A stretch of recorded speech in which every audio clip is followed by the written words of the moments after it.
Slav roj baş, temaşevanên azîz, hevalên hêja. Çend û çên ku me amade kirine dixwazim ji we re pêşkêş bikim, divê beriya her tiştên bizanibin ku dor li dewleta Tirkiye teng bûye. Hem ji aliyek ve Qibris, Yunanistan, İsrail tifaqek sê alî çêkirine, ji aliyê din ve jî Rusya zextekî pir ciddî daye ser dewleta Tirkiye. Heta Svatê dibe perê me didî bide. Nadî dibe zê hemî perê te ê li Rusya zê destayînim serê. Zanin gelek dewlemendên Tirkiye hene perê xwe razandine Rusyayê jî. Fabrikê dewleta Tirkiye hene li Rusyayê. Yani karê wan ê aborî nava her de gelekin. Eger heta Svatê Tirkiye perê gaz û perê cuda deynê Rusya da eger neda, Rusya wê destayîne ser perê wan. Eger tiştekî wisa bibe veya rêlber krîzekî ciddî ya aborî ve dike di qada navnetê wî de wê demê karsazên navnetê wî perê xwe ji Tirkiye vedikişînin. Yani sermaye cîhanê wextê ku ji Tirkiye vekişe wê demê borsa dikeve, hemî tişt serbûbin dibin, krîza hêyî ya aborî wê kûrtir bibe. Veya aniha ji Svatê şûn ve meseleyekî pir mühim el pêşiya dewleta Tirkiye van me. Ez ê behsa Helebê jî bikim. Ji aliyê din ve hûn zanin hefteyekî em ji we re nûçe pêşkêş dikin, Qibris, Yunanistan, İsrail di nava xwe de tifaqekî siyalî çêkirine li ser Derya Spî li hember dewleta Tirkiye. Îro Netanyahu derketiye dibêje ey rêveberên dewleta Tirkiye bi taybetî Tayyip Erdogan dev ji xeyalperestiyê berdin. Çima behsa xeyal dike? Yani eger hûn dixwazin nüfuza xwe, tesîra xwe ya li Sûriyê zêdetir bikin dev jê berdin. Veya xeyalperestî ye. Yani Osmancîtiya nû dev jê berdin. Dibêje Netanyahu. Ka em binêrin çi me ji we re amedekirî em pêşkêş bikin evan nû. Ev yek.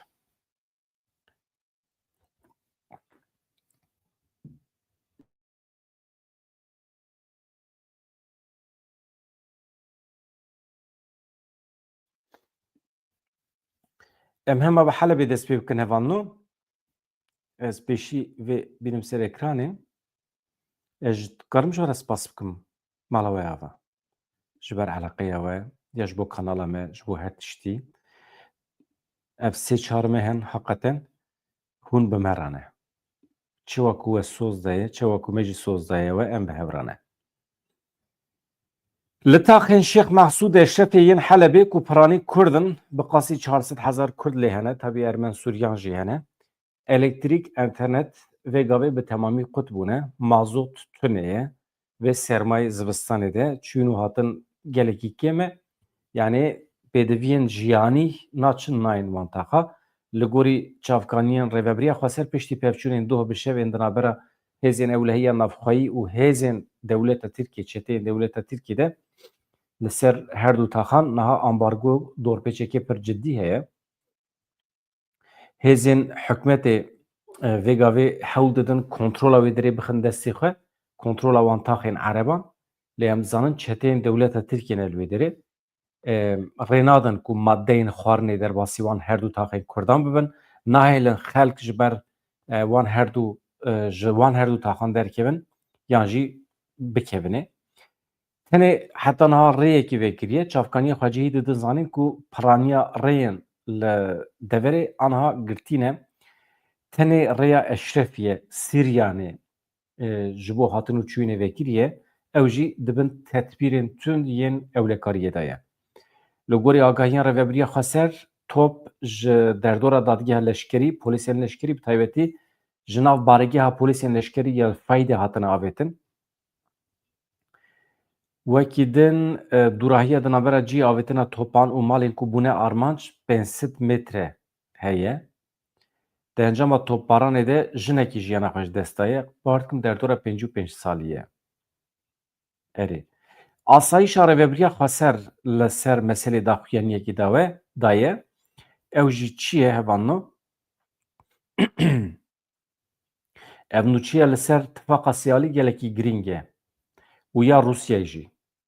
Yani Rusyayê di nava mehekî de 4 keştiyên Tirkiye bombebaran kir, roxand, îro jî keştiyekî bombe kiriye. Em derbasî meseleyê mesela Helebê em hema zû bi zû ji nav derxin, paşê em behsa dorpêça siyasî ya li ser dewleta Tirkiye bikin. Asayîşa rêveberiya Xweser li ser êrişên li Helebê daxuyaniyekê nû daye. Asayîşa rêveberiya Xweser ragihand ku wan di çarçoveya mafê parastina rewa de bersiva êrişên li ser taxên Şex Mesûd Eşrefiyê daye. Di encama êrişan de jinekî jiyana xwe ji dest daye 23 kes jî birîndar bûne. Hêzên Ewlehiya Navxweyî a Helebê yani asayîş ew jî girêdayî Qesedê ye, Rêveberiya Xweser e. Vê sibê di derbarê êrişên dawî yên li taxên Şex Mesûd Eşrefiyê de daxuyaniyekî belevkiriye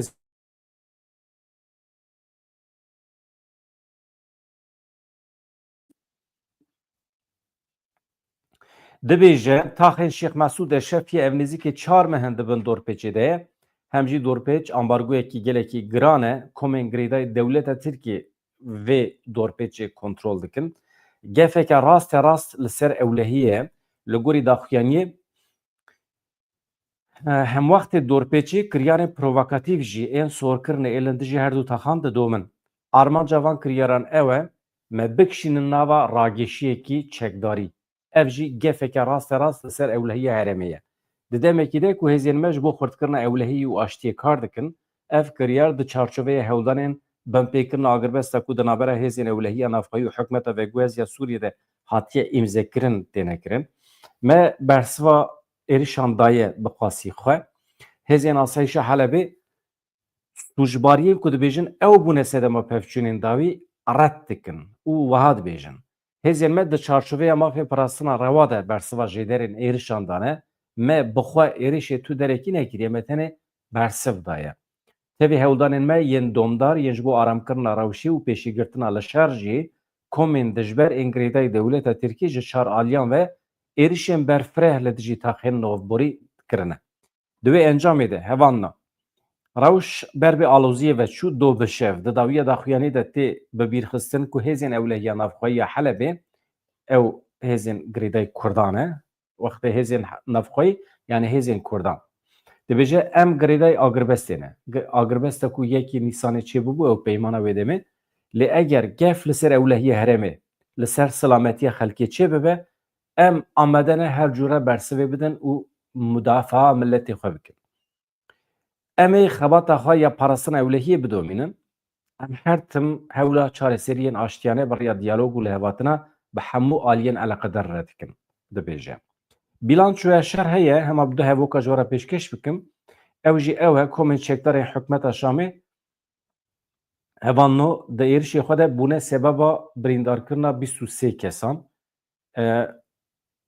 26 kesin erê 17 sivîlin 6 endamên hêzên ewlehiya navxweyî birîndar in û jinekî jî jiyana xwe ji dest da.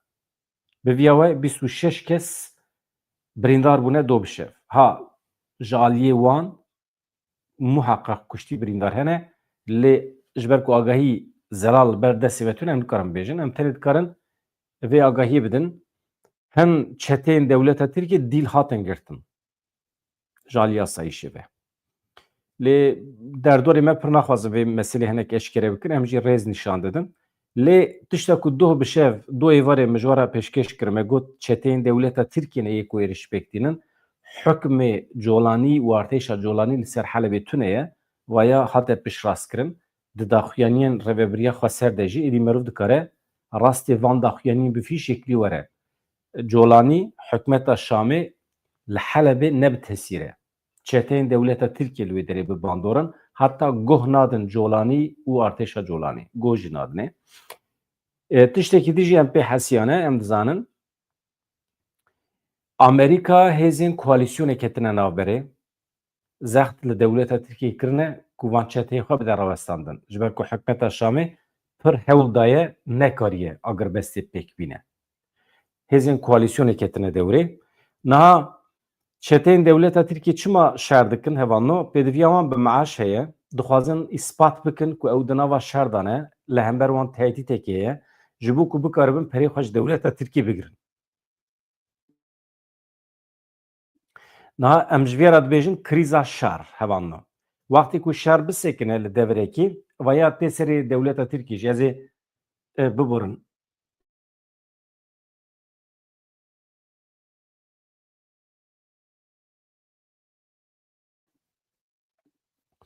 Di şeran de hevanno krîza aştiyê tim çê dibe. Krîza agirbestê, krîza aştiyê di şeran de tim heye.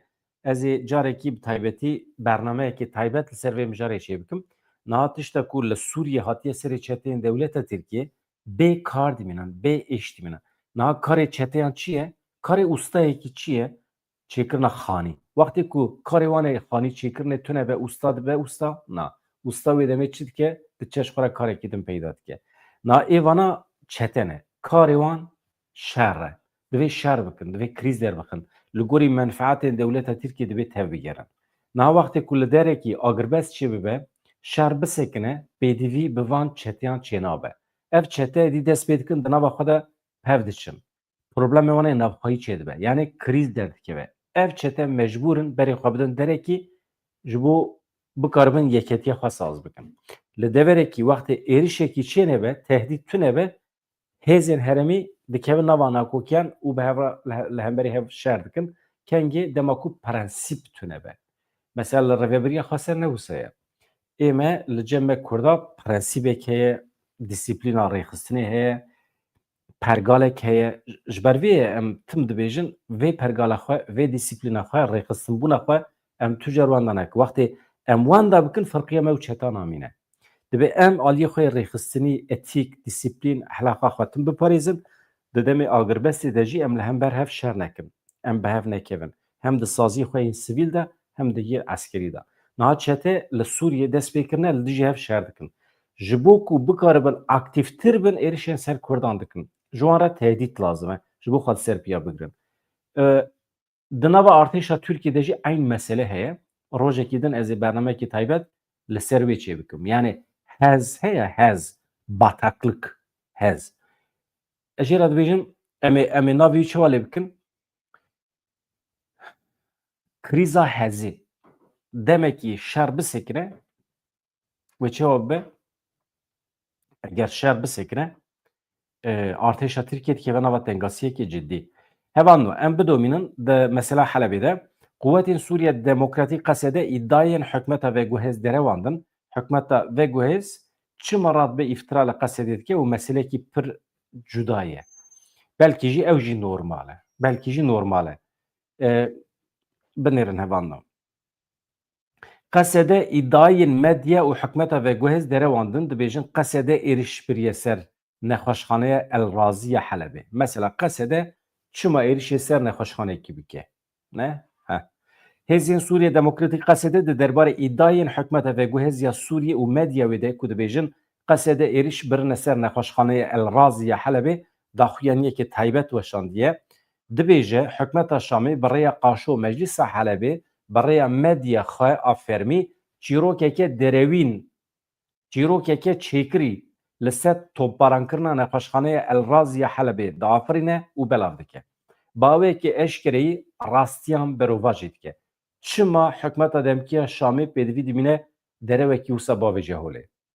Dîsa tê diçe em bi dewleta Tirkiye ve girê bidin. Heyeta doh a İbrahim Kalın, Hakan Fidan, Yaşar Güler doh li Şamê bûn. Projeyekî heye ama îddiaya min ew e hevanno ez dibêjim civîna wan ji ber ku bi ser neketiye dewleta Tirkiye çeteyê xwe dixe nava fealiyetê hem dixwaze hikûmeta Şamê bixe zorê hem dixwaze rêveberiya Xweser bixe zorê. Ew qas vê kiriye. Qesedê îddiayên hikûmeta veguhez çawa derewandin dibêje em piştrast dikin ku nexweşxaneya El Razî bi tu awayî nehatiye hedefkirtin. Ya ku qewmiye hewldanekî eşkere, hewldanekî sîstematîk ji bo veşartina sûçên rasteqîn biye. Bi dehan dîmenên belgekirî hene, bi dehan dîmenên zelal hene nîşan didin hêzên hikûmeta Şamê bi obûs û tankan êrişê taxê Şêx Mehsûd û Eşrefiye kirine. Qesedê dibêje ev nêzîkî demekî ye ev komên êrişkar hevanno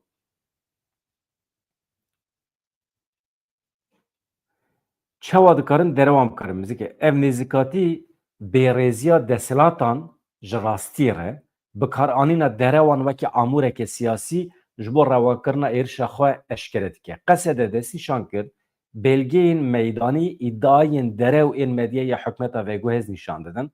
Nûnerê Meclîsa Sûriye Demokratîk Mesediyê Şamê Abdulwehab Xelîl jî ragihand ku Şam nikare wan komên çekdar kontrol bike. Mesele esas ev e. Ew komên çekdar peymanan sabote dikin. Ya herî girîng jî ez dibêjim Rêzlar Abdulwehab Xelîl dibêje, binêrin.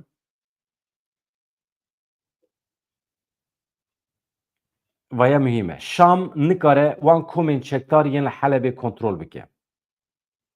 Abdulwehab Xelîl dibêje ew komên çekdar bi berdewamî pirsgirêkan ji bo peymana dehê adarê jî derdixin. Ji bo dehê adarê pêkineyê di pratîkê de.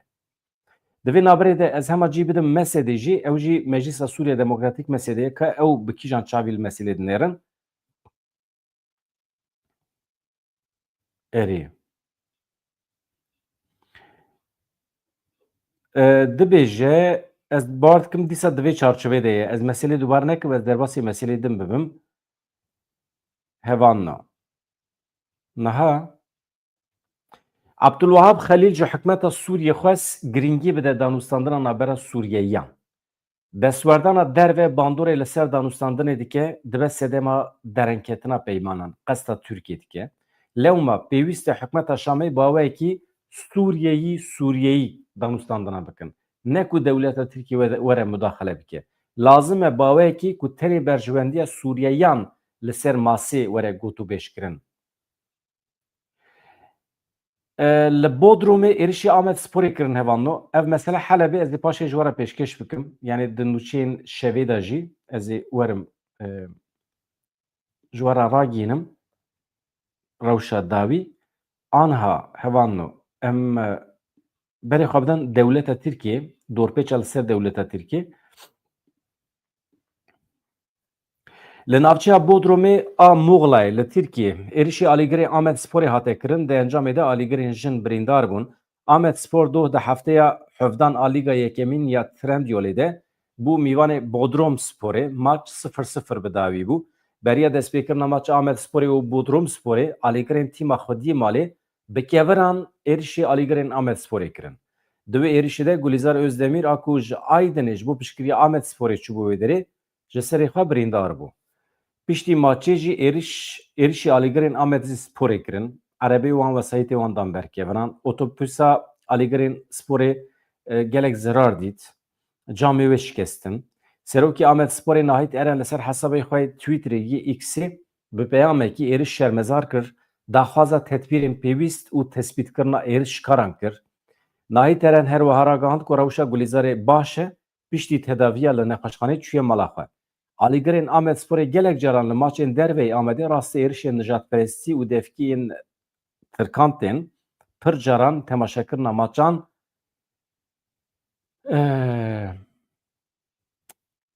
li wan tê qedexekirin. Yani li wan tê qedexekirin ku bi Amed Sporê re biçin temaşe bikin. Niha ev cîranên me ne, ev dostê me ne hevano, qusura wan nenêrin, evê ku êrişê me dikin. Çima qusura wan nenêrin? Ji ber ku ne sûçê wan e. Niha wextê kûçikekî biewte ya ji êrişê mirova bike merû qusura kûçikê dinêre? Na. Çima? Çünkü karakterê wî wisa ye. Ew li gorî xwezaya xwe tevdigere. Niha ev cîranên me jî li gorî xwezaya xwe tevdigerin. Mesela di xwezaya wan de nijadperestî hebe heye. Ji medeniyetê para xwe negirtiye, ji perwerdeyê bêparman e. Vaya ne sûçê wan e. Sûçê dewletê ye. Dewlet wextê civakekî wisa biafirîne, civak wisa diçe. Îdî maye ser me, îdî dikeve ser me ku em hevano esaleta xwe, mîvanperweriya xwe em nîşanê wan bidin. Mesela binêre wextê Tirkiyekî tê mala me em mînder radixin, em deriyê xwe jê re vêdikin, non û ava xwe, sifreya xwe di mutfaxa me de çi heye, çi tune be em hemî seferber dikin ji bo mîvanê xwe. Ama ême em wextê diçin malê wan çi dikin? Yan jî em dibin mîvanên zîndanên wan işkence me dikin. Mesela dikarin zarokê me bikujin, dikarin cenazeyê zarokê me ser me de bişînin. Wextê nebe dikarin bikin paketan ji me re bişînin.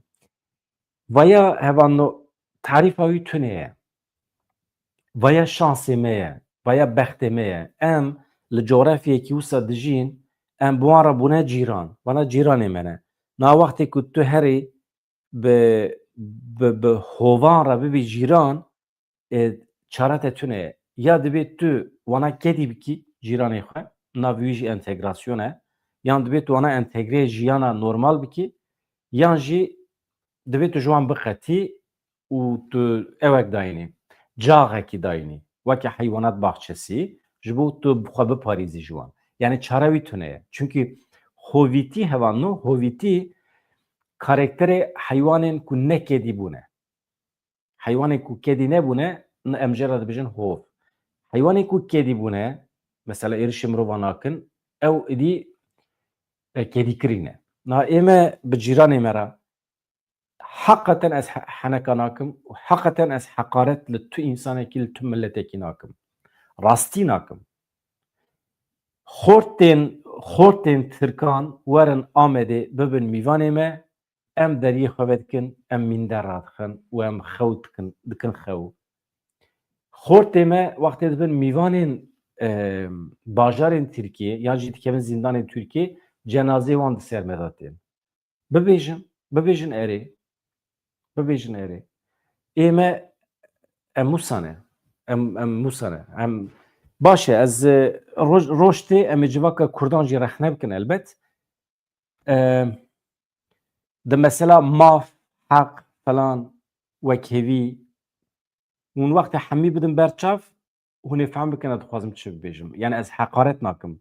Ez rastiyê dibêjim. Yani rewşa heyî. Yani ez niyetam tune ez heqaret li milletên din bikim. Ji xwe dibêjim ne sûçê wan e. Dewleta Tirkiye ew wisa perwerde kirine. Yani çawa mümkün e mesela. Yani tê hişê we hûn weke Kurd xwe bifikirin mesela. Bursa Spor, yan jî Burdur Spor, yan jî nizanim navî çi bû, Bodrum Spor, were Amedê mesela hûn kevran bigirin êrişî erebî wan bikin. Mesela tê hişê we mesela. Nahişê me ne? Çima nahişê me? Çünkü em weke millet em Musa ne, em mîvanperwer in. Me perwerde xwe ji Kurdîtiye, me ji urf û adetê xwe girtiye perwerde. Em Musa mezin bûne. Ew jî wisa mezin bûne. Ji ber vê yekê ne sûçê wan e ha, ne sûçê wan e. Mesela em dikin nakin hem di vê pêvajiyê de hem pêvajiyê beryana de em dikin nakin nikarin bi wan bidin qebûlkirin ku yew em wek hebin ha. Em wek hebin arkadaş. Tu jî însanî, ez jî însanım. Tu jî milletî, ez jî milletim.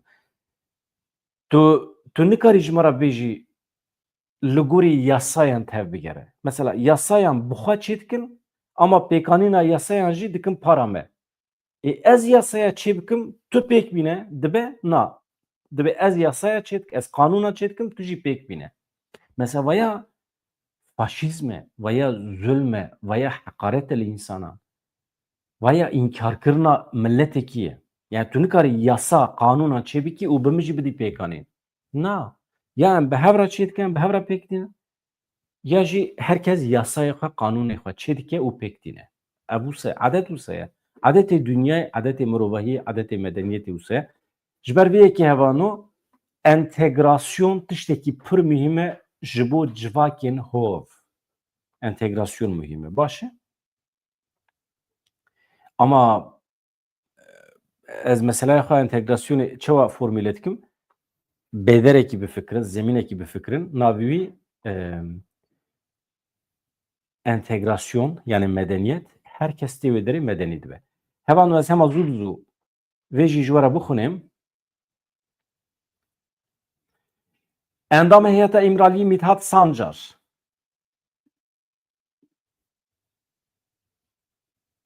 Ragihand ku Wezareta Dadê ya Tirkiye di derbarê pêvajoyê de berfirehî dixebite, maşallah bila bixebite, pêşî lê negirin.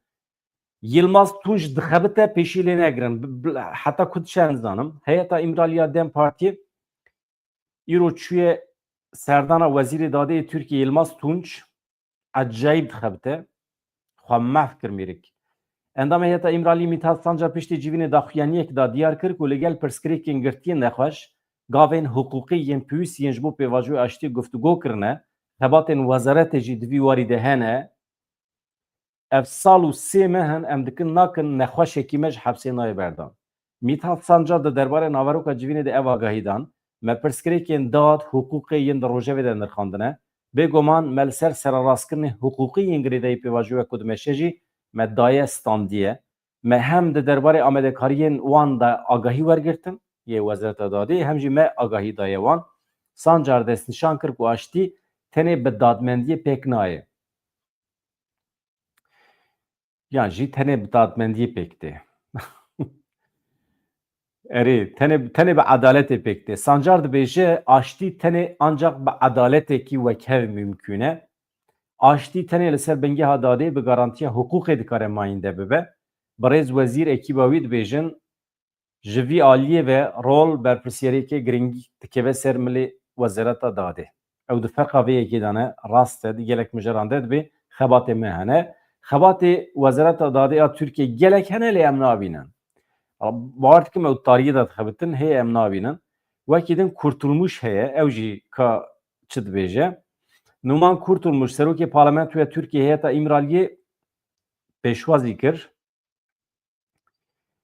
Li gorî daxuyaniya fermî ya serokatiya parlamentoyê Kurtulmuş bû wekîla erê bi hersî endamên heyeta İmraliyê re hevdîtin pêkaniye.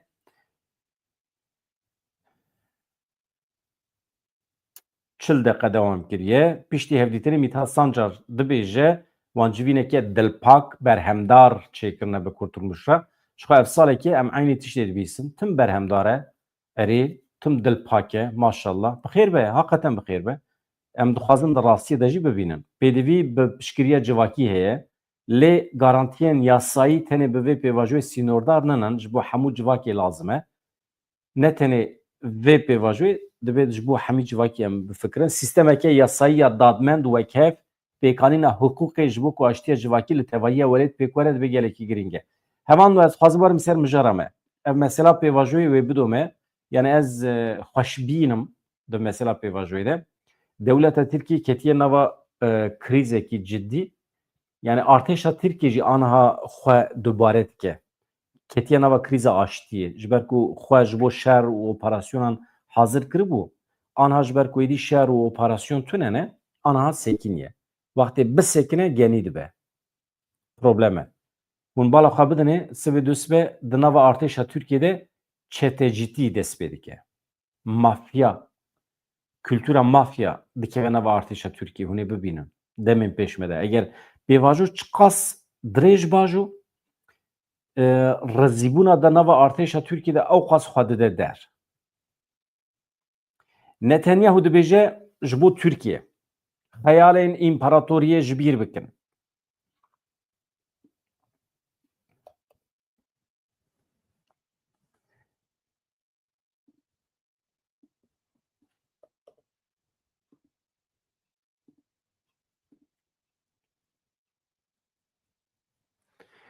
Serokwezîrê İsraîlê Benyamin Netanyahu peyamek arasteyê Tirkiye kir. Got yên ku xeyala împaratoriyê dikin bila vê yekî êdî ji bîr bikin tiştekî wisa nemümkün e. Benyamin Netanyahu Serokwezîrê İsraîlê, Serokwezîrê Yunanistanê Kyriakos Mitsotakis û Serokwezîrê Qibrîsê Nikos Christodoulides li Qibrîsê di lûtkeyekê sêalî de li hev ceviyan. Hersî serkirdeyan mijarên sereke yên weke enerjî, aborî, ekonomî, parastin, ewlehiya deryayî di nava xwe de nîqaş kirine. Benyamin Netanyahu di civînê de bêyî ku rast navê dewleta Tirkiye bi lêv bike, qesta Tirkiye kir, got hin derdor hene xeyalan dibînin. Ama herkes zane ku qesta Tirkiye kiriye. Ew kesên ku xeyala jinû ve avakirina împaratoriya xwe û serdestiya li ser axa me dikin divê vê yekê ji bîr bikin nemümkün e. Serokwezîrê İsraîlî Netanyahu diyar kir ku di pêşa rojê de welatê wan ji aliyê rêze împaratoriyan ve hatine dagirkirin. Lê wan di serdema nûjen de bi cesaret, wêrekî, bi fedakariyê serxwebûna xwe bi dest xistiye û axaftina xwe wisa doman. Ew kesên xeyalperest ku xeyala avakirina împaratoriyê xwe û serdestiya li ser xaka me dikin, ez ji wan re gotinekî vekirî dibêjim. Vê yekê ji bîr bikin. Ev yek pêk naye. Heta ku di hişê xwe de jî vê berfirehbûna împaratoriyê derbas nekin. Netanyahu her wiha eşkere kir ku wan mijara avakirina hêzeke müdaxeleyê ya hevpar, yani hêzeke şirîk ku ji Qibrîsyan, Yunaniyan, İsraîlyan pêk de. Hêjbara wan bi qasî 2500 eskerên taybetin, temamî hêzeke hevbeş e, çêkirine ji bo bikaribin li hember dewleta Tirkiye li ber xwe bidin. Em neçar mane li hember Tirkiye tê bikoşin dibêje. Benjamin Netanyahu di daxuyaniya xwe de behsa serdema Serokkomarê Tirkiye Recep Tayyip Erdogan kir got her sî welat neçar mane ku bi Tirkiyeyê dibin rêveberiya Tayyip Erdogan de tê bikoşin. Dema İsrail ji hebûna Tirkan ya li ser sînorê Sûriye û Xezayê dilgiran bû, Yunanistan û Kıbrıs jî ji armancên dewleta Tirkiye di nava fikaran de bûn, di nava tirsê de bûn. Yani em çawa dilgiran bûn ji ber meseleyê Xezayê û êriş Rum, Kıbrıs û Yunanistan jî bi aynı ew di nava wê tirs û fikarê de bûn ku dewleta Tirkiye êrişê wan bike. Netanyahu vê yekê dibêje. Yani Türkiye weke dijminê wan nîşan dide. Wekî din Netanyahu çi dibêje? Rojhilata Navîn û Rojhilatê Deryaya Spî yani Akdeniz bi êrişkariyê têne ceribandin wanî ziman ku ew di mijara xweparastinê de bi biryarin. Hevan ez bînim bîra we Amerîka jî tevlî vê tifaqê dibe. Aniha tifaqa sêalî heye lê têrê nake. Amerîka jî tevlî dibe. Hevkariya duwarê teknolojî ewlehiyê de gelekî bilind bîye aniha li hember dewleta Tirkiye li ser Derya Spî. Nikos Christodoulidis de hûn jî bilêv bikin. Diyar kir ku sînorê tifaqê tune ye, heta dawî em ê berfireh bibin, vê tifaqa xwe em ê zêde mezin bikin. Dibe me daxwaz kiriye ku sala 2026 ji bo xurtkirina hevkariya sêalî tevlîbûna Amerîkayê jî lazim e. Yani di demên pêş me de em ê Amerîkayê jî bixin nava xwe em bibin sê û Amerîka. Yani tifaqa çaralî. Di tifaqa çaralî de hevanno dewleta Tirkiye û menfaetên dewleta Tirkiye hedef. Mesela Rusya jî mecbare gotiye hevanno. Na bi salan e Rusya û dewleta Tirkiye di nava dîlanekî dane, di nava dansekî dane. Pêşî ev münasebeta dewleta Tirkiye û Rusyayê li Sûriye dest pê kir. Li wê derê tê bîra we pêşî balafirekî Rusyayê wextê ku hate xistin ji aliyê dewleta Tirkiye ve Tayyip Erdogan û hikûmeta xwe mehçûb bûn. Yani çi kirin di berdêla wî de çûn lava rîca dexalet kirin ji Rusyayê ji bo ku nebin hedef. Anîn S-400 ji Rusyayê kirîn di berdêlekî pir buha de. Bi milyaran dolar peredan Rusya ji bo ku ev sîstema parastina hewayî yan jî sîstemekî pir cuda ye ku endamên NATOyê bi kar nayînin normal. Navî S-400 de. Anîn ji Rusya kirîn tonkî peredan hem jî di wê wexta krîzê de. Aniha jî beriya du sê hefteyan Tayyip Erdogan bi tevê ekîba xwe çû Rusyayê xwest îade bike vê sîstema S-400'ê. Rusya got na. Türkiye got ê ser da perê bidim te. Dîsa got na. Çima Tayyip Erdogan mecbûr e vê sîstema S-400'ê bide Rusyayê? Ev şertê Amerîkayê. Li Amerîkayê jî rewşekî bi vî şeklî heye. Em jî re dibêjin F-35 sîstema balafirekî ye yani projeyekî ye. Di vê projeyê de dewleta Tirkiye cih digire eger li gorî prensîban tev bigere. Baş e? Normal eger F-35 di vê projeyê de dewleta Tirk cih bigire dikare dewlemend bibe ji ber ku qismek ji van perçeyan li Tirkiye jî tê çêkirin. Yani wê Tirkiye ji aliyê aborî ve bilind bibe, îtîbara wî bilind bibe. Amerîka dewleta Tirkiye ji vê projeyê avêt. Digel ku perê Tirkiye tê de jî. Çi bû di dawiyê de? Donald Trump ji Erdogan re dibêje keko tu diçî sîstema S-400 şûm ve didî Rusyayê. Tu xwe pak dikî hin prensîbê me yê din jî hene. Tu wana jî bîne cih başê were em nîqaş bikin. Dîsa jî tiştekî garantî tune em nîqaş dikin. Îja niha li ser vê yekê Rusyayê dest pê kiriye di nava mehekî de 4 keştiyên Tirk ên li ser Derya Reş Karadenizê rûxand. Yani bombe kir. İro keştiyekî hatiye bombe kirin ev bû 4 keştî. Di wê keştiyê de çi heye? Rûn heye. Ew rûnê gulê berroş hene ya ew ji bo mutfaqê me rû bikartîne. Bi tonan rûn êdî ji Ukraynayê danî ji ku derê danî xuya ye Rusya li dij vê yekê ye. Li dij çûna hatina balafirên Tirkiyeyê bombe kir. Ev bû 4 keştî. Halbuki cihê tê bombekirin jî derya Tirkiyeyê ye. Yani nava sinorin Türkiye'de dikare bombe bike. Devleta Türkiye dengi xanake. Mesela ev çiye, ev bedengiş bu çiye. Ev ji probleme. Na hatta sıbatı Rusya mühlet daye Türkiye. Tu perê min dî bide. Eger tu nedî ez dest datînim ser dewlemendiyê te yê li ser welatê xwe, yê li welatê xwe. Dewlemendiyê wan çi ne? Yani fabrikên Tirkî hene di nava sînorên Rûsyayê de. Projeyê wan ê hevbeş hene. Hemî projeyê wan hildiweşin. Rûsya dest datîne ser pera. Wê demê çi dibe? Krîza aborî ya hey mezintir dibe, kûrtir dibe hevan da. Anha em bişopînin. Heta meha sibatê em bişopînin ka Türkiye û Rusya ber vî kudirê ve diçin. Wekî din hevando tiştekî min ji bîr nekiribe temamen tiştekî min ji bîr kiribe jî ez ê paşê ji we re bêjim. Yani bi şev ez ê ji we re bülten çê bikim. Do erê do xweş derbas bû. Hevdîtina Dem Partî ya serokê CHP Özgür Özel jî baş bû. Ne xirab bû ne? Ne xirab bû. Özgür Özel hakikaten camêr e. Êrişa li ser Leyla Zana bi tundî şermezar kir xwedî lê derket. Xwedî li Leyla Zana derket. Wekî qîmetekî milletê Kurd. Raporên AKP CHP xirab bûn. Raporên Komîsyonê Êwê ku pêşkêşî parlamentoyê kiribûn. Raporên têda behsa mafê Kurdan nayê kirin. Ew min xwest carekî ji we re pêşkêş bikim mesela Helebê ket navberê çê nebû. Êdî ji rojevê jî derket.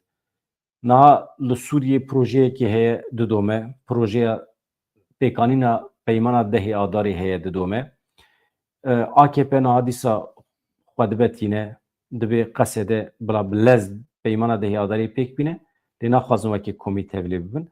Lê tiştekî belam kişand hevano hûn zanin hunermendekî me heye Ahmed Güneş Tekin û nas dikin.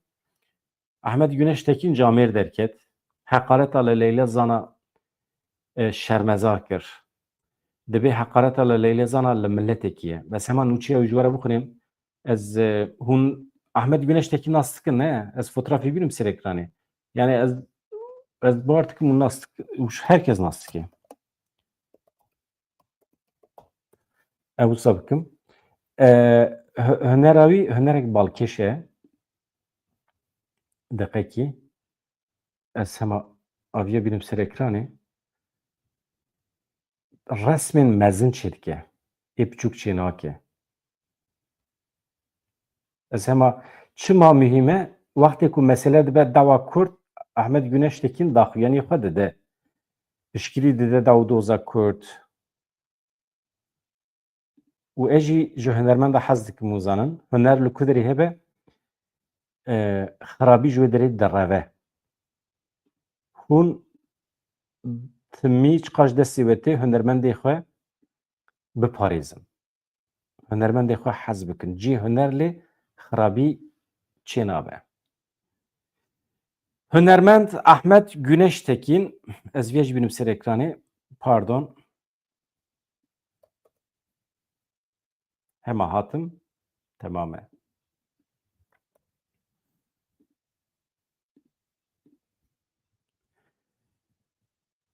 Li ser küfür, hekaret çêrên alîgirên Bursa Sporê yên li hember siyasetmedara Kurd Leyla Zana bertek nîşanda, reaksiyon nîşanda got.